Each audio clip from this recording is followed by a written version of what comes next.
and novelty songs. Spoofs, goofs, and novelty songs. Spoofs, goofs, and novelty songs. Spoofs, goofs, and novelty songs. Yes, middle of November. Welcome to the end of harvest season, as they say. Getting ready for that turkey Thanksgiving dinner. Getting your cornucopia ready. That's right. You're putting the plow in the shed for probably the last time. And you're taking the other plow out of the shed to get that snow off your driveway. Am I right? Yes. Our fellow farmers, my fellow farming boys. Oh, we have a huge following in farming. I keep posting on farmersonly.com our link to our spoof doing podcast. That too. I've been spamming. I've been banned on like 7 accounts. I'm like, what's up, farm boys? My name's Tiffany, and I'm a sexy single in your area, and I simply love this spoof podcast. And then as soon as they swipe right, you just spam them with the most recent episode podcast link. Mm-hmm. I love to use Farmer, which is a grinder, but only for gay farmers. And I love to just hit up sexy farm boys on there. So is it FARMR then? No, it's spelled the same way. No, it's FRMR. FRMR. Firmer. Some people call it firmer. On my bit is that I bought farmeronly.com and it's one account and it's me. It's just me. Farmer only. Yep. That's very funny. Okay, go Marty. Whatever. Whoa, no, what were you gonna say? That's what I was gonna say. I just want our podcast to be more cinematic. Like how? Can we start? So when I go to a movie, the first thing you see in the movie is the trivia on the screen. So we should have pre-roll trivia questions. Yes. And then after that, I want the trailers for other podcasts coming out soon. And ads. And then after that, right before the movie starts, I want we need to have our own little snack bar trailer, depending on whatever franchise we're doing. And then after that, I just want the THX sound. I would settle with just the THX sound. Wow.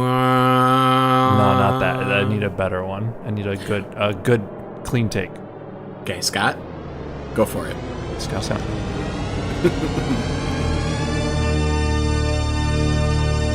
Whoa, Scott! Holy shit! That sounded just like amazing. The real thing. Scott, I didn't know you could do that with your mouth.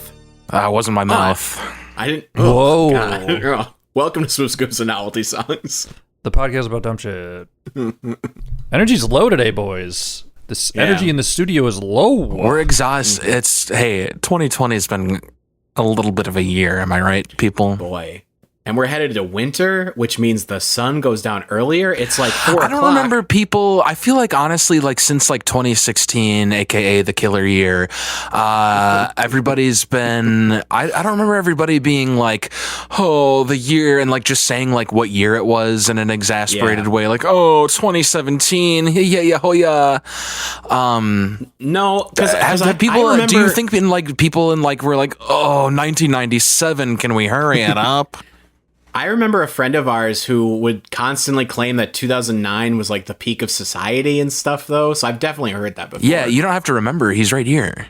His name is Kelly. What? Well, 2009 was the peak in society, and then 4 years later, the calendar that I follow ended. So I'm talking negative. I'm talking. It seems like since 2016, we've been blaming every single year. bad event on the year.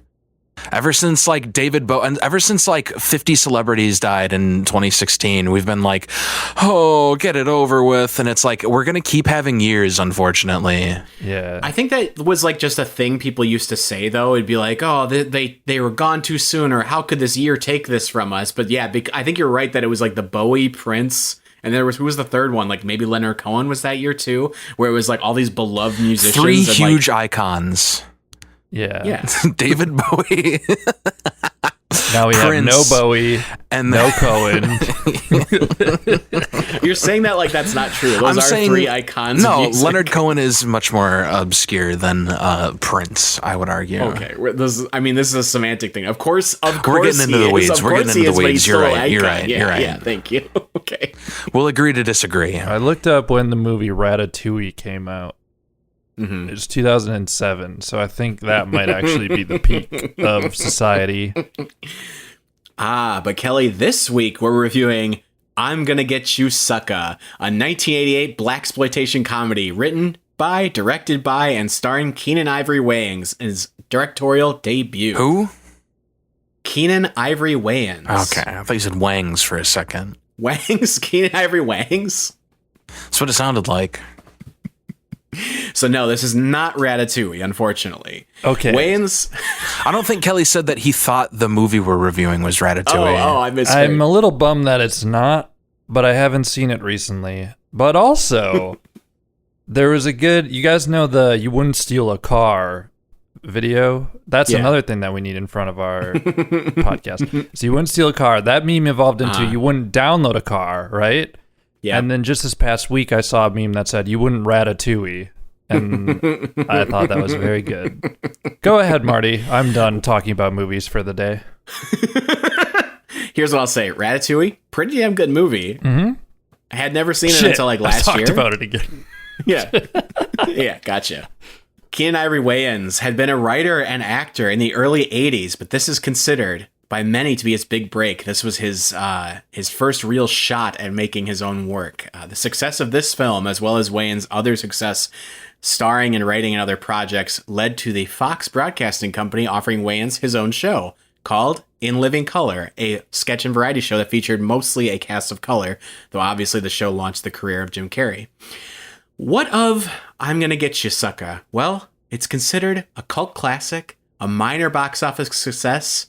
It's noted for its inclusion of many stars of the blaxploitation era, and notably features a lot of up-and-coming comedic talent from the time, including, obviously, the Wayans siblings and Chris Rock. The film led to a television pilot called Hammer, Slammer, and Slade, which featured stars from this film, Isaac Hayes, Jim Brown, and Bernie Casey, continuing their parts from the film. Wayans did not feature in that show. Gentlemen, this is our second blaxploitation spoof. What did you think of I'm Gonna Get You, Sucka? I liked it. This is a hot take, but I thought it was fine. Yeah, I thought it was better than bad, but like a little bit worse than really good. Scott and I were talking about this before you joined, Kelly. We both were like, I liked it. It was fine. And I don't really have much more to say besides I that. think what... Well, let's talk about Ratatouille then.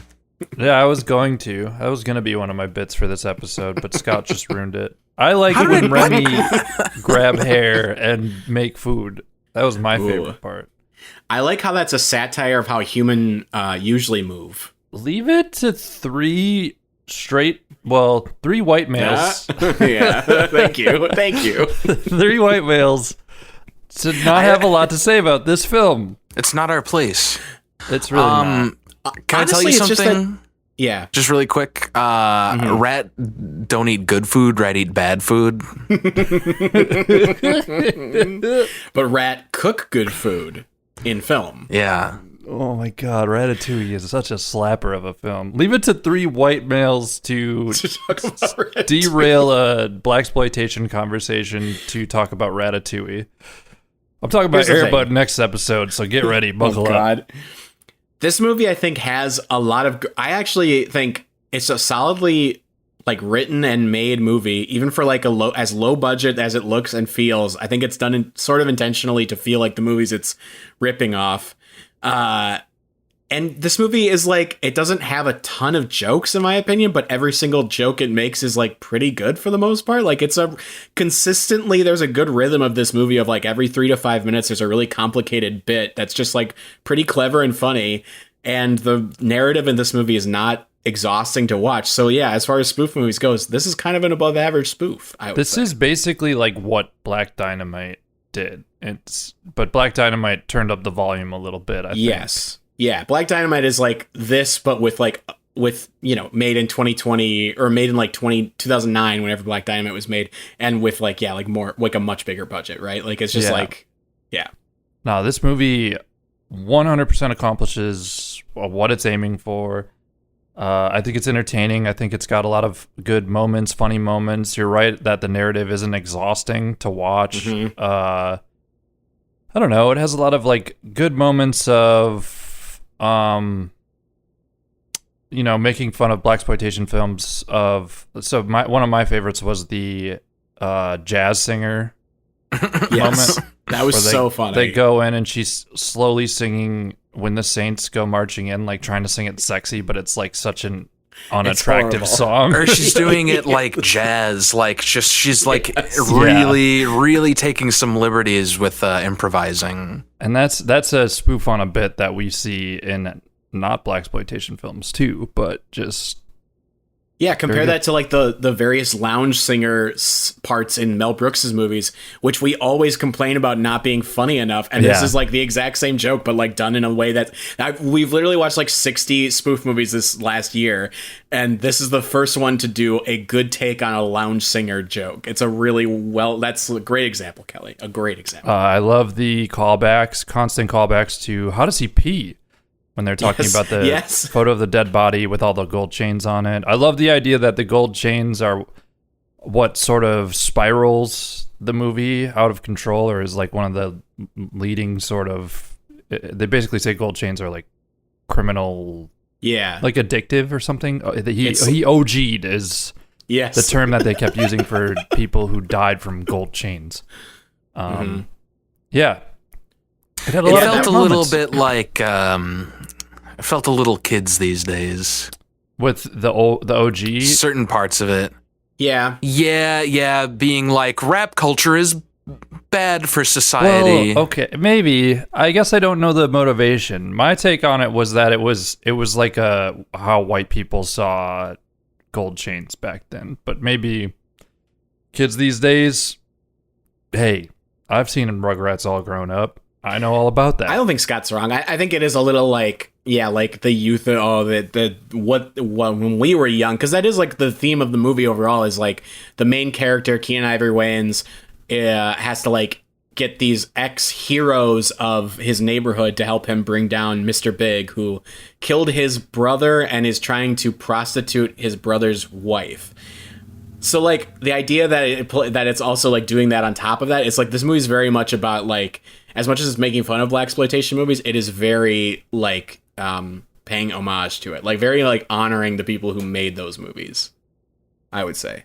And so I think it is like trying to like make fun of like modern culture a little bit in that way to like do that. What year was this? 1988. Yeah, well, I guess it does kind of feel like the looking. It feels like it's on like the precipice of like a new era. Like it's like looking back on a bygone, I guess, like the 70s and early 80s.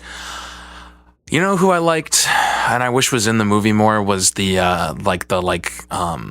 Black Panther's like general character. Yes. With the very white children. Yeah. His wife coming on and saying, what is she? My great Nubian warrior, dinner is ready. And then the kid reciting this thing about this like essay about Lincoln being a capitalist pig is like the funniest. That whole I just like the way that actor like played it. Like he just like really committed well to being like a little bit unhinged and like also like really like self-important and like, I don't know. Yeah, I don't know. I just wish that guy came back.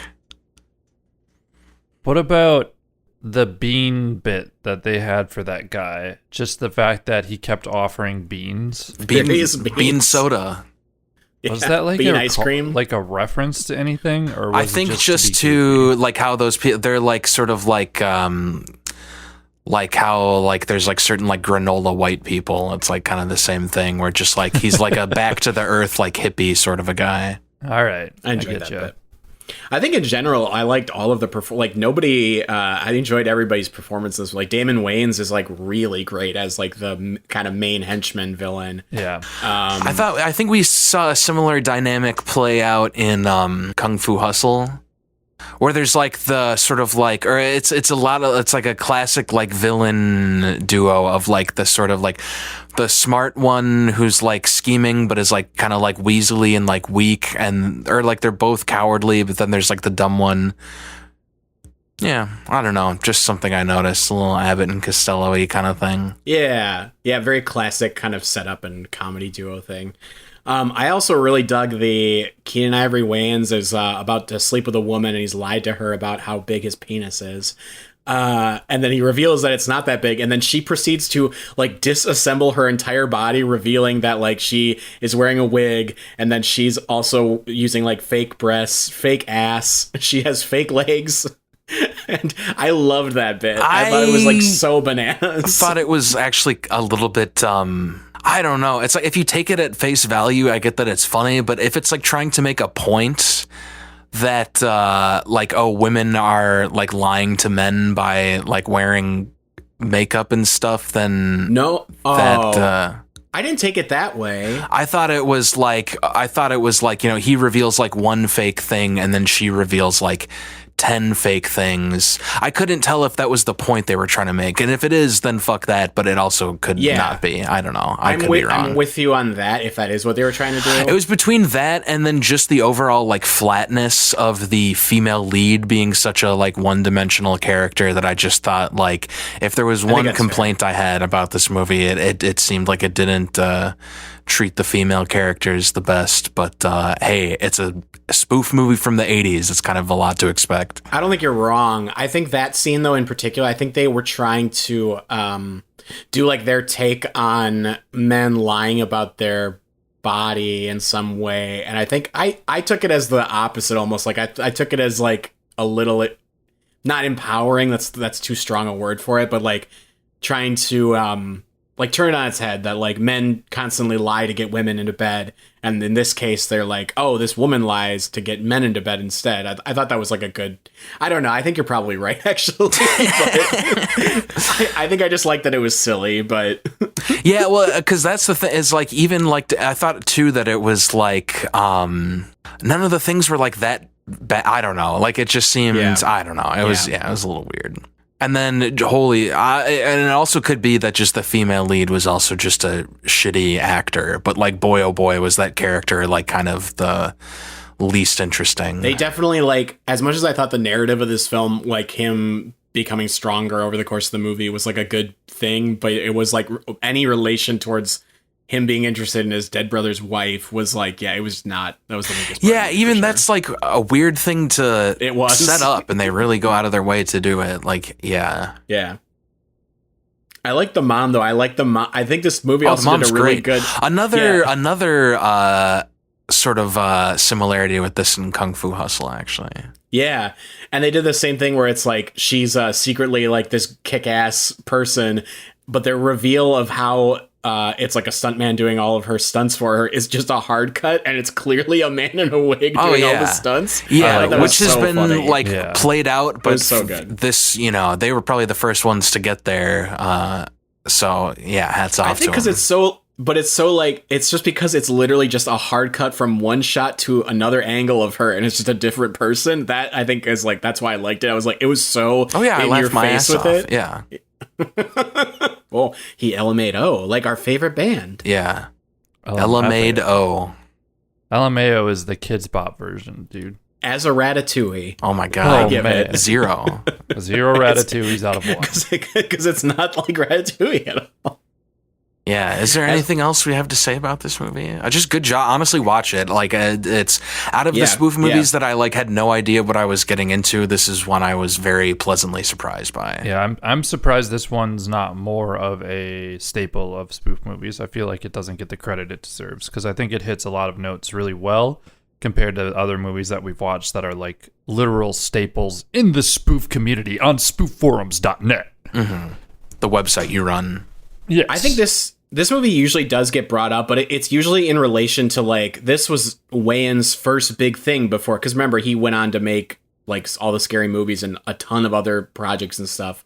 So this is always kind of brought up in the sense of like showing you like, oh, this is where he got his start and stuff. So it's considered like, I don't know how to compare that to, like it'd be like we should watch Little Man next just to see like here's where here's how far they fell. Did he direct that one? Okay, as a movie, 7 out of 10. Enjoyable. Most of the jokes funny. It's played pretty straight, which is the other thing that I think I like really like that this movie, like the world of it is like played really down the middle, like a normal movie, and the characters play everything really realistically, which just lets the jokes be funny. I think it was really, that aspect of it was so solidly done. As a spoof, 8 out of 10, because we've already said it's crazy that this movie is like not that spoofy. Given like again, he goes on to make like Scary Movie, and Scary Movie is like so nonstop parody bits, and this movie is like pretty like it's tame. It's like very like withheld. I think it's like 25% like just kind of just a movie too. Like I don't think it's like totally trying to. I think it's like there's a little bit of spoof in there. There's a lot of just like regular comedy in there, and then I think like there's also just like a little scoop of earnestness in there too. Yeah, Ernest goes to I'm gonna get you Sucka. Yeah, sure. Hey, as a movie, 7 out of 10. I liked it. I had a good time watching it. And as a spoof, 9 out of 10. I think this is like a very good, like I would recommend this to almost anyone. Like if you haven't seen this movie, you know, it's not going to blow your socks off, but it's definitely worth a watch. 8 out of 10 as a movie, 9 out of 10 as a spoof. Good job. Well done. Well, Scott? Yeah. Do you have a novelty song for us this week? A novelty song for you. I do. Let me pull it up. Sorry. Kelly, got any more thoughts on Ratatouille? Oh, man. Well, the dish that he makes actually isn't Ratatouille. I don't know if you guys knew that. Hey, Kelly, shut the hell up. I got something to tell you about.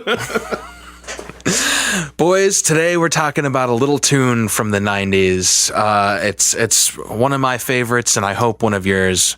We're talking about a fellow by the name of Lou Bega and his huge smash hit, Mambo number 5. I mean, what's there to say about this song? It's a classic.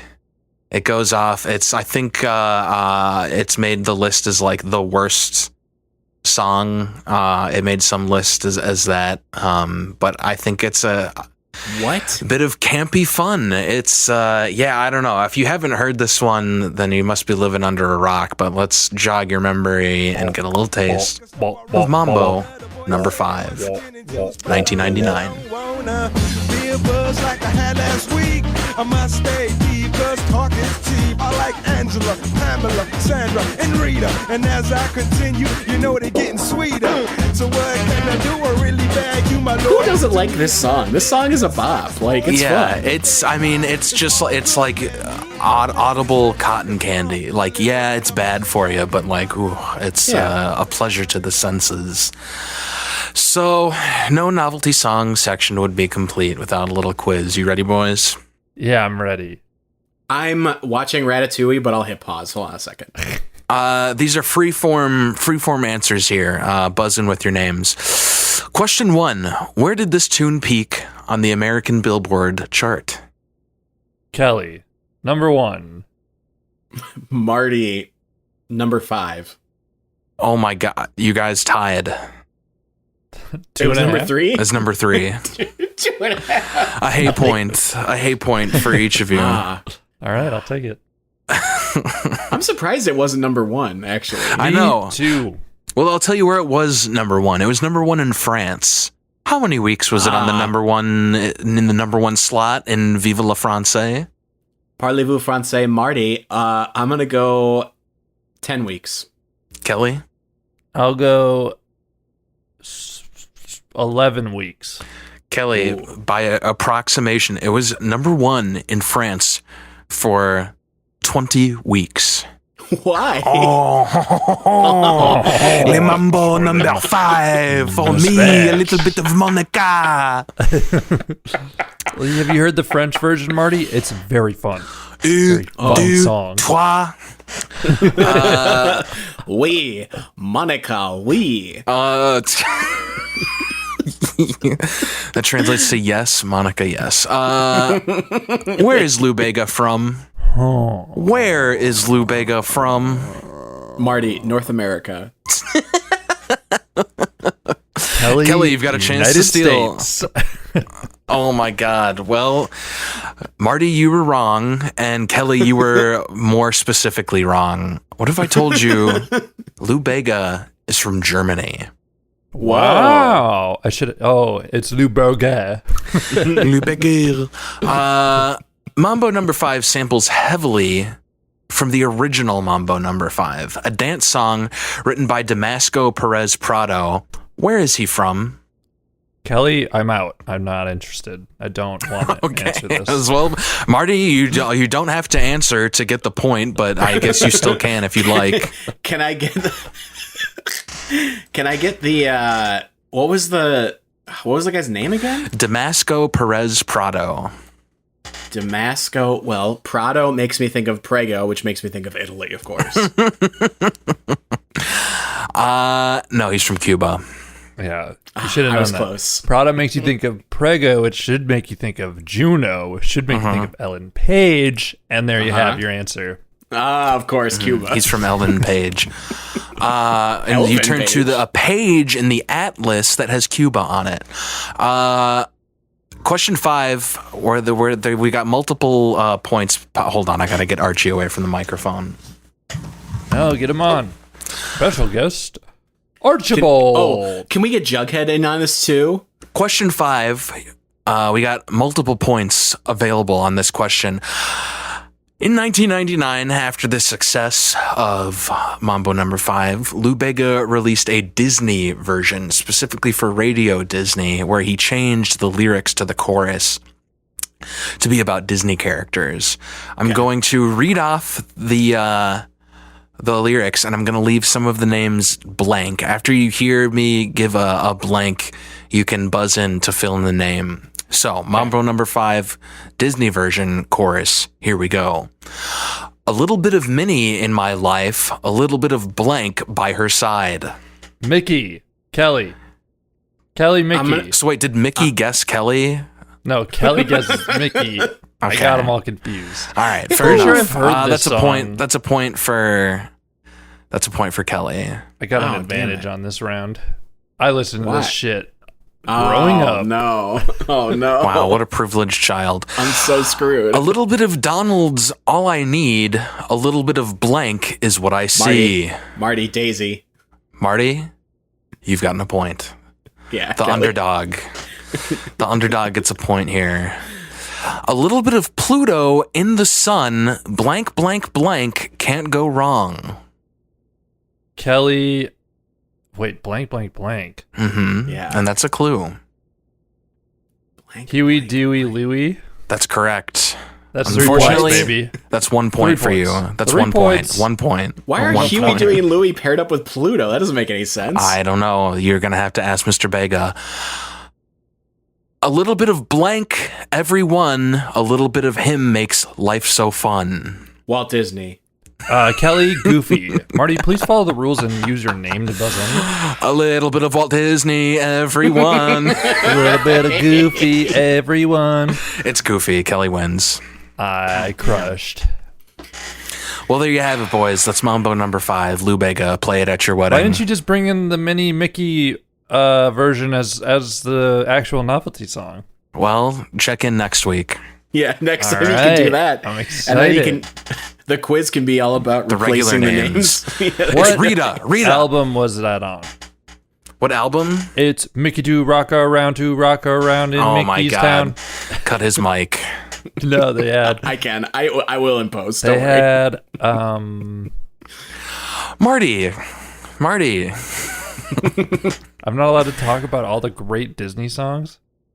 Kelly, you're gonna have time to think later while I'm doing the segment. As a tease, I'm gonna tell you that you're gonna have time to do this. Oh, is it just we're going to be quiet for 5 minutes? This next As segment's like a called change Be up? Quiet. It's quite no. You'll see. Our new podcast is called The Quiet Game. Marty, you got a novelty product for us? I do, gentlemen. This week's novelty product is Mad Libs. Oh. Mad Libs is a phrasal template word game which consists of one player prompting others for a list of words to substitute for blanks in a story, before then reading aloud. The game is frequently played as a party game or as a pastime, in maybe the 1960s, of course. More than 110 million copies of Mad Libs have been sold, with the first published in 1958. It was created by John Mad and Brian Libs. John Madden. Shut the hell up. Shut the fuck up. Leonard Stern and Roger Price, who, while eating at a restaurant, overheard an agent and an actor having an argument. The actor wanted to ad-lib an upcoming interview, and the agent told the actor that doing so would be mad. Thus, the name. So, gentlemen and audience, this week, we're going to perform our own little Mad Lib story, which I have designed. And I'm going to request a list of various word types from you. So we're going to have you guys alternate back and forth one at a time. And then I'll insert all of these words into our little homemade Mad Lib. Okay. So first, Kelly, I need an adjective from you. Oh, never was good at these. It's because you're thinking too hard. Big. Now we're talking. Scott, I need a verb. C. Oh, S, not S-E-A, S-E-E. Yeah. No, Kelly, I need an S-E-A. adjective. Why are you giving me adjectives? Guys, check this sorry. out. Pissy. Did you say pissy? Yeah. Activity, Scott. I need an activity. Making spaghetti. Okay. Kelly, I need a verb. Oh, this is so gold, dude. Oh my god. Sledding. That is really good. Scott, I need an action verb. Sleeping. Kelly, I need a location. Walt Disney World. Oh, that'd be wild, man. Scott, I need an object. Scissors. Kelly, an action verb. Skateboarding. Scott, a verb. Hold on a second. I'm trying to take this seriously, and Kelly's being crazy with his answers. I don't a verb, appreciate Scott? it. What do you need from me? Verb. Rest. I think I need an ing at the end of that, but I'll just add it later. Kelly, I need a noun. Cardboard. Okay. Scott, I need a noun. Pencil. Kelly, an adverb. I need an adverb, Kelly. Uh-oh. Sneakily. Wait, is that an Scott? adverb? Yep. Past tense verb, Scott. Danced. Kelly, I need an exclamation. Jesus, is this the fucking novel? It's a little long. Ouch! Scott, I need a spoof movie title. Man Bites Dog. Okay. Kelly, I My need a favorite novelty spoof. song. I need a novelty song title, Scott. Kelly. The Elephant Walk. Or Baby Elephant Walk? Thank you, yes. Scott, I need a noun. DVD of Man Bites Dog. Kelly, I need an adjective. Brightly. Wait, bright. Just bright. Yeah, just bright. Scott, I need an animal. Squirrel. Okay.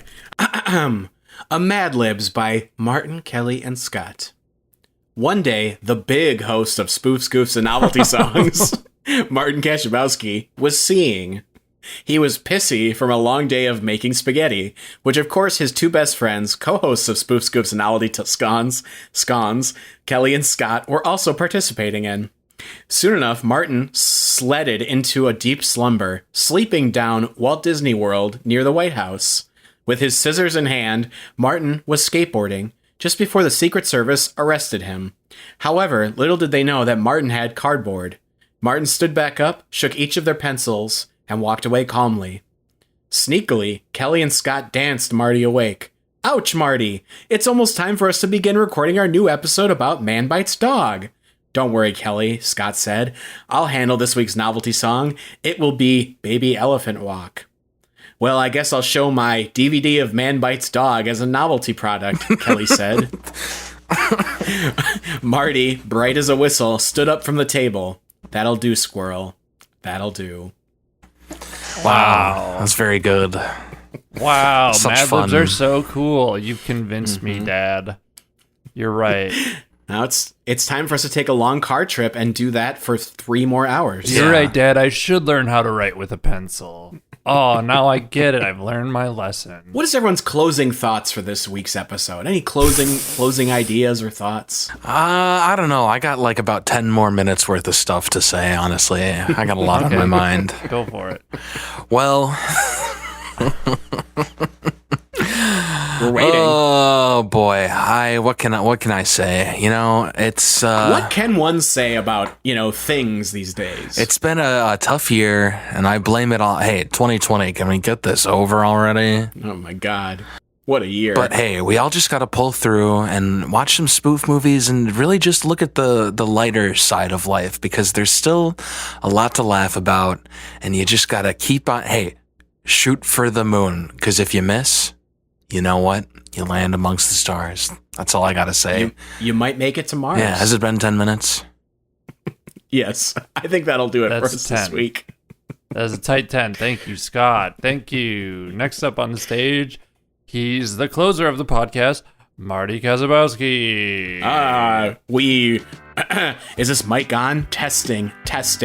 We really appreciate it. Testing. There's a 2-drink limit, everyone. Everyone buy your 2 drinks. Bye.